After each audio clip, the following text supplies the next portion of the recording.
Нужно ли сдавать тест на коронавирус, если я полечу в Турцию?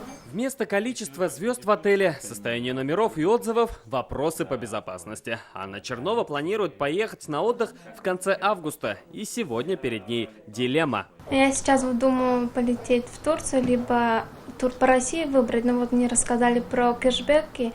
Думаю, в августе, может, воспользуюсь ими, а может и нет.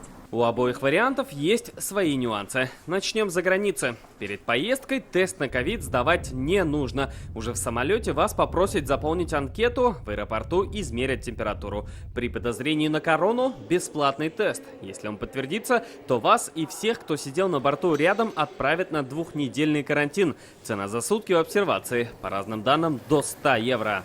Есть комментарии уже нескольких крупных страховых компаний. И та страховка стандартная, которая выписывается сейчас поездки за рубеж, это сумма эквивалента 2 миллиона рублей. Она будет покрывать расходы, связанные в том числе с карантином и с изоляцией. В России по прибытии из-за границы самоизоляции не будет, но придется обязательно в течение 3 дней сдать тест на коронавирус, иначе штраф 15 тысяч рублей. По прибытии сюда, на родину, в течение 3 дней сдают анализ на новую коронавирусную инфекцию, и результат погружают также в эту систему на портале госуслуг, и, соответственно, всю эту выгрузку мы будем видеть, и будем видеть, сколько человек у нас прибыло, сколько человек прошли. Тесты и самоизоляция не понадобятся, если вы будете отдыхать в России. К тому же есть возможность получить кэшбэк, но и это будет непросто. Нужно зарегистрироваться на портале mirpутешествий.рф, выбрать турпакет или отель, перейти на сайт аккредитованной турфирмы или отеля.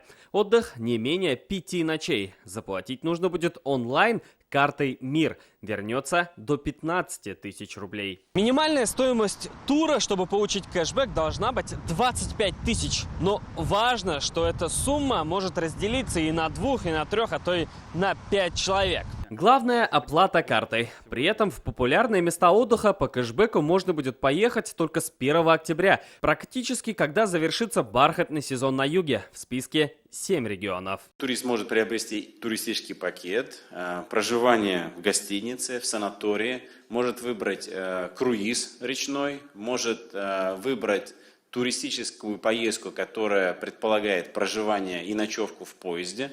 То есть такие туристические пакеты тоже участвуют в этой акции. Всего правительство выделило на кэшбэке 15 миллиардов рублей. Заявку мы подали. Ожидания пока непонятные.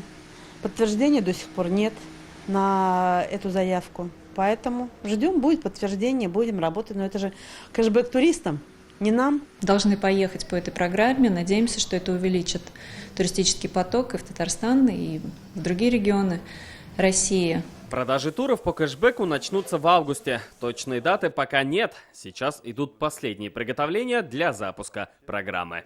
Салават Мухаммадуллин, Игорь Романов, ТНВ, Казань.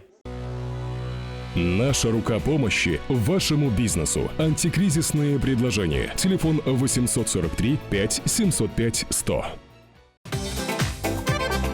Көтелмәгән кунак көттөреп кенә интернет челтәрләренә дә килеп җитте.